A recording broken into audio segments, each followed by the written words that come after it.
How to find the greatest common factor, the GCF, using the Schoolbook method. Once again, I showed you a different way to reduce fractions using prime factorization, but a lot of times in your school books your teacher may want you to use this method that I'm going to show you now. It's what I call the Schoolbook method.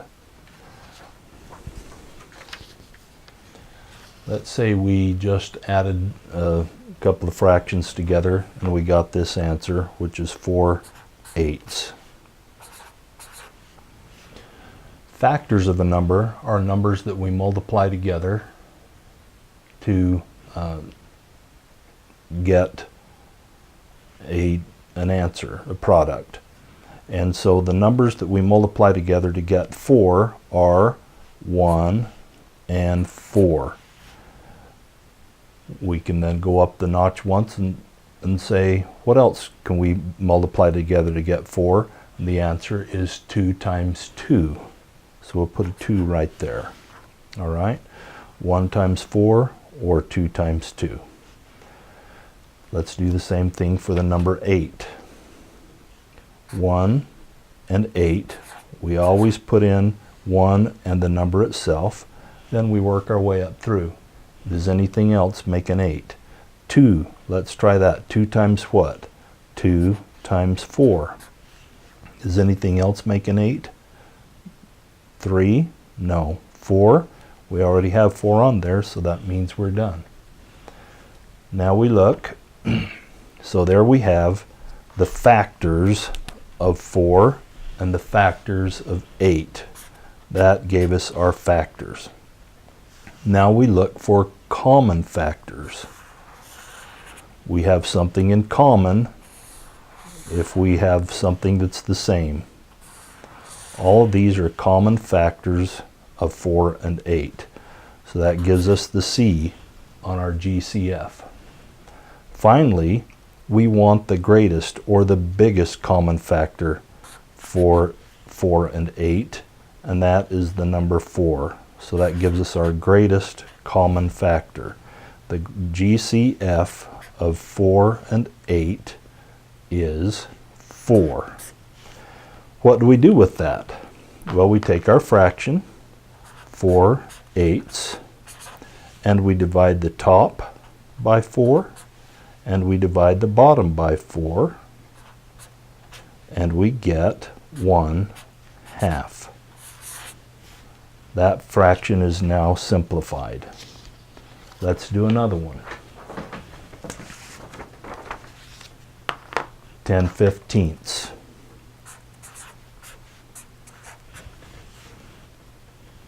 What are the factors of 10? What numbers multiplied together in pairs make 10?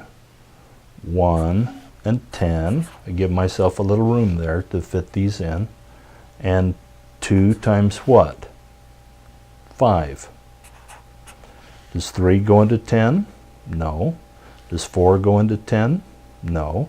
Does 5 go into 10? Yes, but we already have it. So we're done with finding all the factors of 10. Let's do 15. 1 and 15. Will 2 go into 15? No, it will not. Will 3 go into 15? Yes. How many times? 5. 3 times 5 makes 15. Will 4 go into 15? No. Will 5 go into 15? Yes. 3 times. But we already have that, so we're done. Now we look for common factors. There's that one and that one. The greatest common factor for 10 and 15 is 5.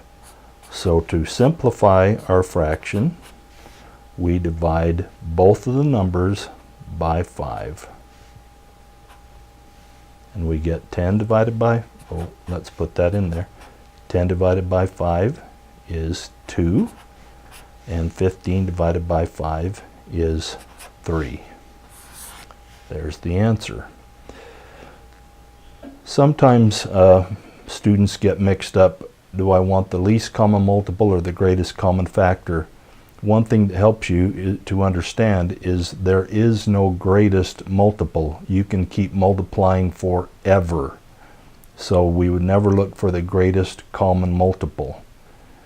But with factors, there is always a greatest factor, and that is the number itself. So we know that there's going to be a limit, and we're always looking for the highest one we can find when we're doing greatest common factor.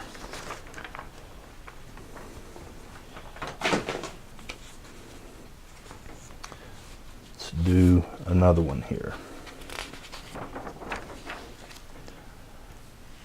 7/16. 1 and 7. 7's a prime number, so that was the only two factors that we'll ever have. 16. 1 and 16. 2 times 8. 3 times nothing makes 16. And 4 times 4 makes 16.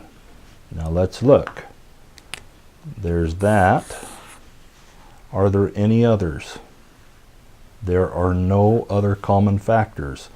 So if we were to divide 7 by 1, we would get 7.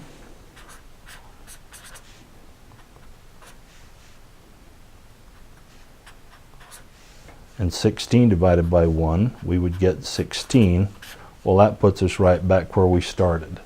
So anytime you get one that has only 1 for a factor, you know that you're done. I want to do one more just because I want to do one with the great big numbers, or a lot of numbers, and you can always get those when you start dealing with 12 and 16. So 12, the factors are 1 and 12.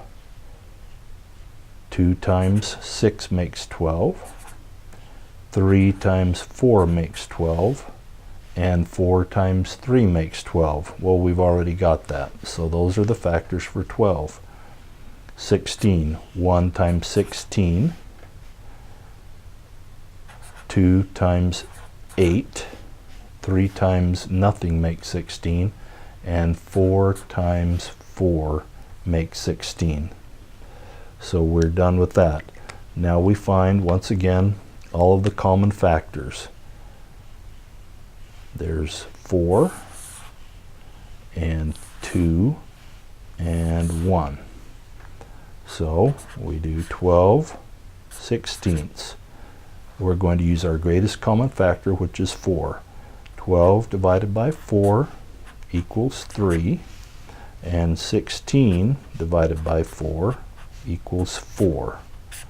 There's your answer, and there's your pig. Thanks for watching.